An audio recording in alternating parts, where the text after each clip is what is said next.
Now back to President Donald Trump's first 100 days in office, and the president and his family spending the weekend at the Winter White House, Mar-a-Lago. President Trump arriving just a short time ago, and just before the president left Washington, D.C., services were held at several area mosques in support of the Muslim community and in support of religious liberty. CBS 4's Joan was at one of those services today here in South Florida. She's in Miami Gardens with the message that's being sent. Joan. Well, more than 100 people showed up at this Gardens Mosque this afternoon. They say they are taking a stand against racial and religious bigotry.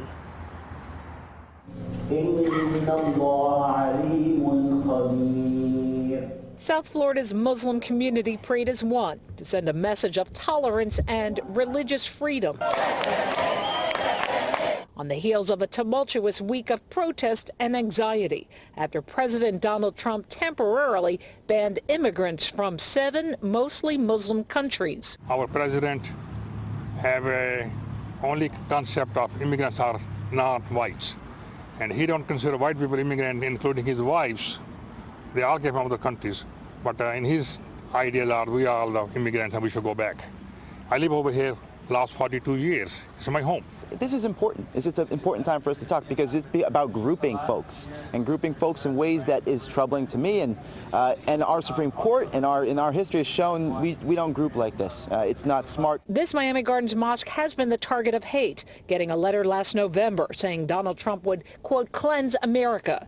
Tehseen Siddiqui says she's seen the uncomfortable glances since the inauguration. What we are seeing is hate being legitimized by certain group. That is what is very hurtful. It's not for what the United States stands for. Those are not the values that we honor. All faiths were invited to show their solidarity. A rabbi stood next to Muslim leaders, and this rector of St. Stephen's Episcopal Church in Coconut Grove carried a sign that spoke volumes. To forbid entrance to the very people who are suffering the most at the hands of the kind of terrorism that we're fighting against, or supposed to be fighting against, to me is an outrage. And leaders here tell me they have seen a slight uptick in anti-Muslim sentiment, but they say overall they have gotten tremendous support from the community with letters and emails. In Miami Gardens, Joan Murray, CBS 4 News.